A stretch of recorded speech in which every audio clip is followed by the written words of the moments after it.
she met him online and realized too late he was watching her in real life. You ever get that weird feeling when you're scrolling through your phone late at night, completely alone in your room, and you suddenly feel like someone's watching you? You know that prickle on the back of your neck? That moment when you glance at your window and wonder if someone could be looking in right now? Yeah, that feeling isn't always paranoia.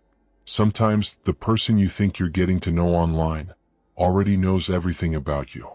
Where you live, where you work, what coffee shop you go to every Tuesday morning, the route you take when you walk your dog. And sometimes they've been watching you long before you ever matched with them. My name is Nick, and I spend way too much time thinking about she met him online and realized too late he was watching her in real life. Go ahead and hit that subscribe button right now and drop a like if this video helps you understand why you should always trust your gut when something feels off. Because what I'm about to tell you is going to make you reconsider every single person you've ever talked to online. Look, we all do it, right? We meet people online now. It's 2018, 2019, it's normal. Dating apps, social media, DMs from strangers who seem interesting. We've all been taught the basic rules. Don't give out your address, meet in public places first, tell a friend where you're going. But here's what most people don't realize. Those rules assume the danger starts after you meet someone online. What if it started before? What if the person sliding into your DMs already knew your address? What if they chose you specifically because they'd already been watching you for weeks, maybe months? That's not a horror movie plot. That's what happened to a woman named Kayla Berg in Burlington, Wisconsin. And the truly terrifying part? She almost didn't realize it until it was too late. Kayla was 15 years old in August 2009. A sophomore in high school, living in a small town where everybody kind of knew everybody, or at least knew of everybody. Burlington isn't a big place, about 10,000 people. The kind of town where you feel safe because it's quiet, because it's familiar. Kayla was a normal teenager. She had friends, she had drama, she was figuring out who she was. And like most teenagers in 2009, she was active on social media, mainly MySpace and Facebook, back when Facebook still required a college email to join but was just opening up to high schoolers. She was talking to people online. Again, normal. Completely normal. One of those people was a guy named Kevin Mraz. Now, you might be thinking, okay, Nick, random guy online talking to a 15-year-old girl, that's already creepy. And yeah, you'd be right to think that. But here's the thing. Kevin wasn't presenting himself as some older stranger.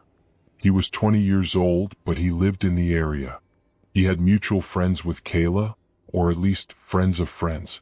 In a small town that made him seem less like a threat and more like just another local guy.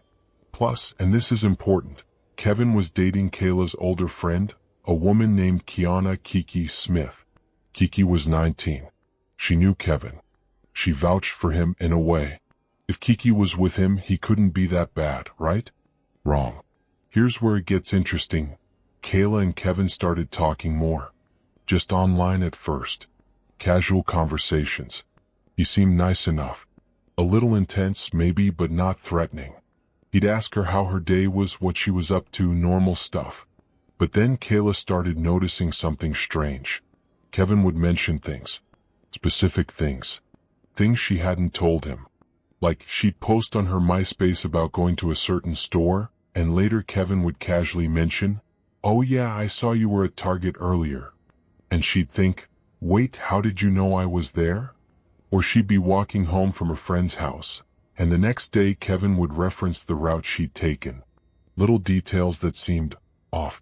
Now you might be thinking, come on, small town coincidence? And maybe Kayla thought that too at first. Maybe she brushed it off. But it kept happening. Over and over. The thing is, Kayla was young. She didn't have the life experience yet to recognize what was happening. She didn't realize that Kevin wasn't just lucky in his guesses. He was tracking her. He was watching. And here's the most disturbing part. He was doing it before he ever started talking to her online. By August 2009, Kevin and Kayla had developed what she thought was a friendship. She trusted him. She'd even met up with him and Kiki a few times in person. always with Kiki there, always in public or at Kiki's place. It felt safe. But Kevin was obsessed. And Kiki, his girlfriend, was starting to see it too. Kevin talked about Kayla constantly. He'd bring her up in conversations for no reason. He'd check his phone compulsively to see if she'd messaged him back. He'd drive past places he knew she hung out, hoping to accidentally run into her. Kiki confronted him about it multiple times. "Why are you so obsessed with this girl? She's 15. She's a kid." Kevin would deny it, get defensive, say Kiki was being paranoid. But it was obvious. Even to Kiki's friends. Even to Kayla's friends. But here's the question nobody was asking. How long had Kevin been watching Kayla before he ever messaged her online? Because that's how predators work. They don't just randomly pick someone and hope for the best. They study. They observe. They learn your patterns, your routines, your vulnerabilities. And then they make contact, acting like it's chance, like it's fate. Kevin knew where Kayla lived. He knew her schedule. He knew what she liked, where she went, who her friends were, all before she ever accepted his friend request. And now he wanted more. August 11th, 2009. Kayla Berg told her mom she was going to a friend's house. It was a Tuesday evening, nothing unusual. She left around 6 p.m. She never came home. Her mom, Hope, started calling Kayla's friends that night when she didn't show up by curfew. Nobody had seen her. The friend whose house she was supposed to visit said Kayla never showed up.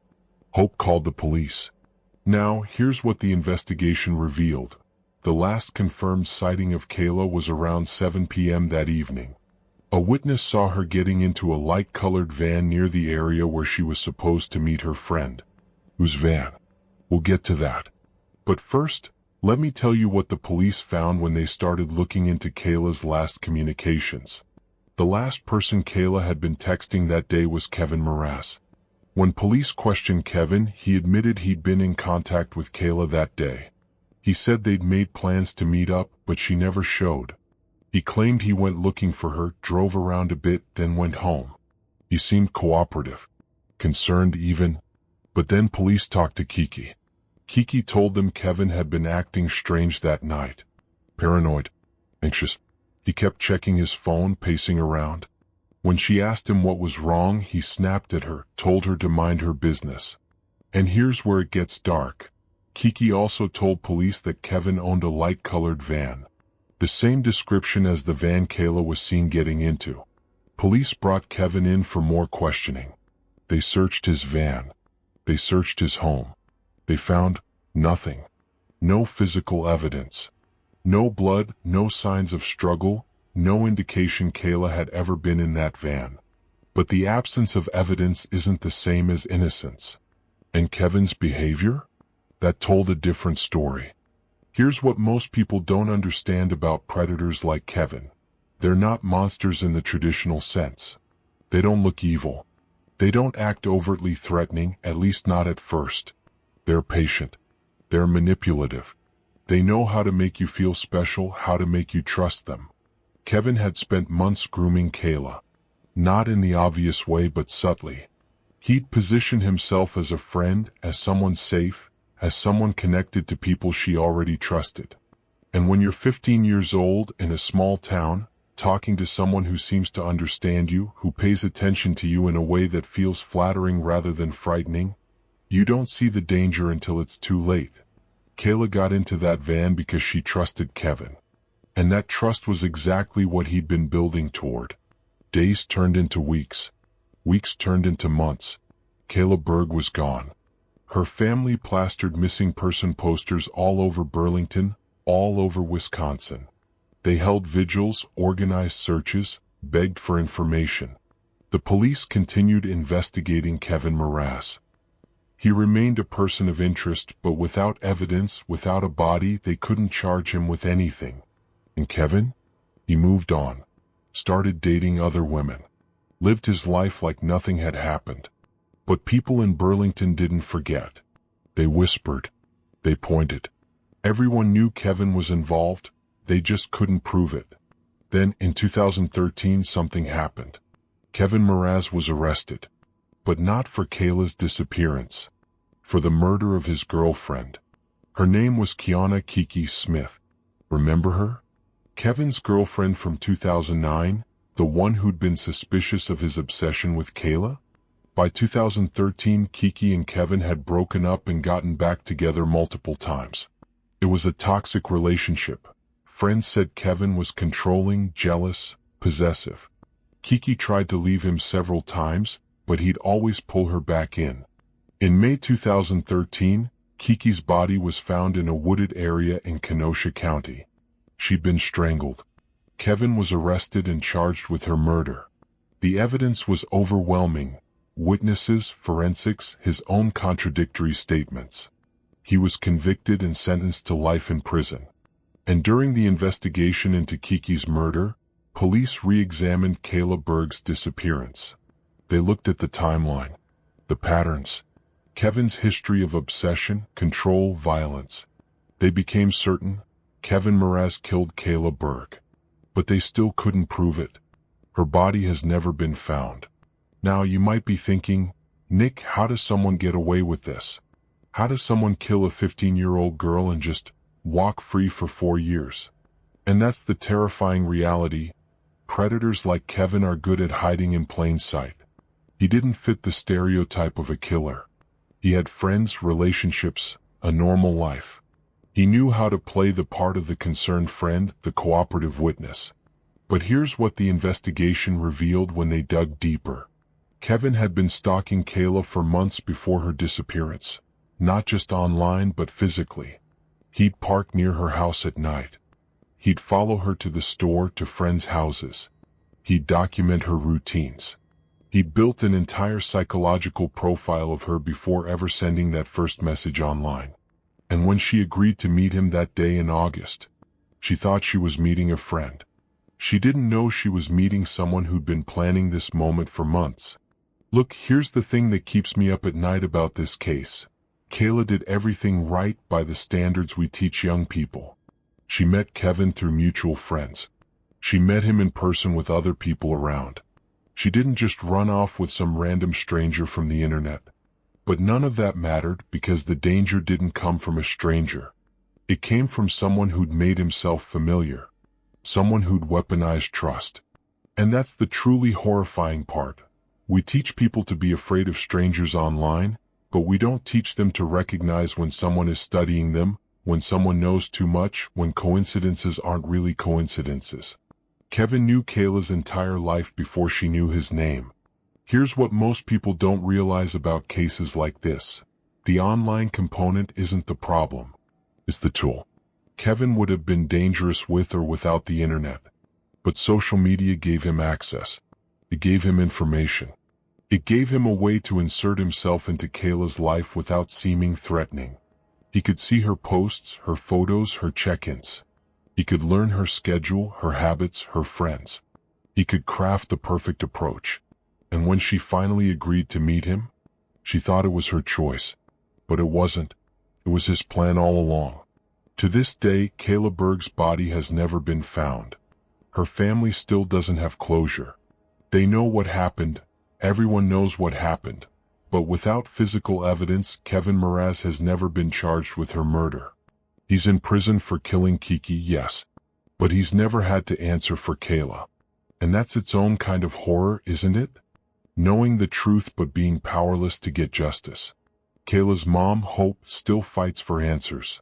She still believes someday someone will come forward with information. That Kevin will finally confess. That they'll find her daughter and bring her home. But as the years pass, that hope gets harder to hold on to. Here's where it gets really interesting. Kevin Mraz isn't unique. There are hundreds, maybe thousands of cases like this. Cases where someone met a person online, developed a relationship, and only realized too late that the other person had been watching them all along. Because here's the uncomfortable truth. The internet has made stalking easier than ever before. You don't need to physically follow someone anymore. You can track them through their posts, their location tags, their tagged photos. You can learn everything about them without ever leaving your house. And once you have that information, you can engineer a chance meeting. You can make yourself seem trustworthy, familiar, safe. That's not paranoia. That's reality. So let me ask you something. Have you ever had someone online mention something specific about your life that you don't remember telling them? Have you ever felt like someone knew just a little too much about your routine, your schedule, your habits? Have you ever brushed off that uncomfortable feeling because the person seemed nice, seemed normal? That feeling? That's your intuition screaming at you. Listen to it. Because here's what Kayla's case teaches us. Predators don't announce themselves.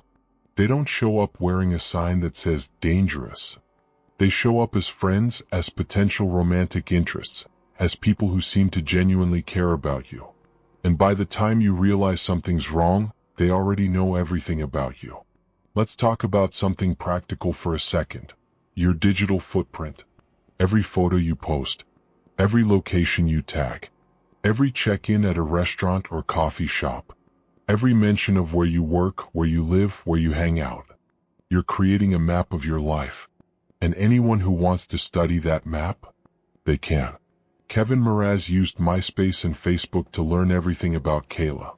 Today, with Instagram, TikTok, Snapchat Maps, Twitter, the amount of information people share is exponentially greater. I'm not saying you should delete all your social media and live in fear, but I am saying you should be aware. Be aware of who can see your posts. Be aware of what information you're sharing. Be aware of patterns, because someone else might be paying attention even when you're not. Now, here's something that's going to make your skin crawl. In 2019, 10 years after Kayla's disappearance, a woman in Milwaukee reported a terrifying experience. She'd matched with a guy on a dating app. They'd talked for a few days, seemed to hit it off. They agreed to meet for coffee. When she showed up at the coffee shop, the guy was already there. And within the first 5 minutes of conversation, he mentioned something specific. The exact route she'd taken to get there, including a stop she'd made at a gas station. She'd never told him any of this. When she confronted him, he laughed it off. Said he'd happened to be in the area, saw her car, thought it was funny. She left immediately. Blocked him. Reported him to the app. Later, when she told her friends what happened, one of them said, "You know, that sounds exactly like that Kevin Mraz case from Burlington." The woman looked it up. Read about Kayla Berg. Realized how close she'd come to becoming another statistic. She trusted her gut and walked away. Kayla didn't get that chance. You know what's truly terrifying about people like Kevin Mraz? They're not rare.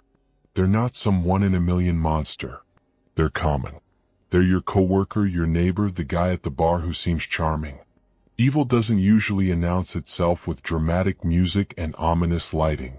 It shows up dressed as normalcy, as familiarity, as someone who just wants to get to know you better. And by the time you see it for what it really is, it's already too late. Kevin Mraz spent months building trust with Kayla. Months making himself seem safe. And when the moment came, when she got into that van, she thought she was making a choice. But the choice had already been made for her, long before she ever knew his name. Here's what keeps me up at night. How many other Kevin Mrazes are out there right now? How many people are carefully studying someone's social media, learning their patterns, planning their approach? How many young women are talking to someone online right now who's been watching them for weeks, maybe months? How many people will get into a car or meet at a safe public place or invite someone over, only to realize too late that the danger was there all along? We don't have an answer to that question. And that's the most terrifying part. Look, I know this is dark. I know it's uncomfortable. But that's the point. We live in a world where connection is easier than ever, but so is manipulation. Where information is freely shared, but so easily weaponized. Kayla Berg was 15 years old. She was just trying to make friends, maybe looking for connection, for someone to understand her. Instead, she met someone who'd been watching her, waiting for her, planning for her. And she never came home. So what's the takeaway here? What's the lesson from Kayla's story? It's this: trust your gut. If something feels off, it probably is. If someone knows too much, asks too many questions, shows up in places they shouldn't be, pay attention to that. If your friends are warning you about someone, listen. If you get that prickle on the back of your neck, that feeling that something isn't right, don't ignore it. Because predators rely on you ignoring that feeling. They rely on you being polite, being nice, giving them the benefit of the doubt. They rely on you not wanting to seem paranoid or crazy. But you know what? Being paranoid and alive is better than being trusting and dead.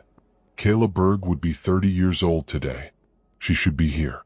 She should have graduated high school, gone to college, had relationships, traveled, lived. Instead, she's a missing person poster. A cold case file. A cautionary tale. Because she met someone online who was already watching her in real life. And she realized too late what that meant. So the next time you accept a friend request from someone you kind of know, or match with someone on a dating app, or start talking to someone new online, ask yourself, how much do they already know about me? How did they find me?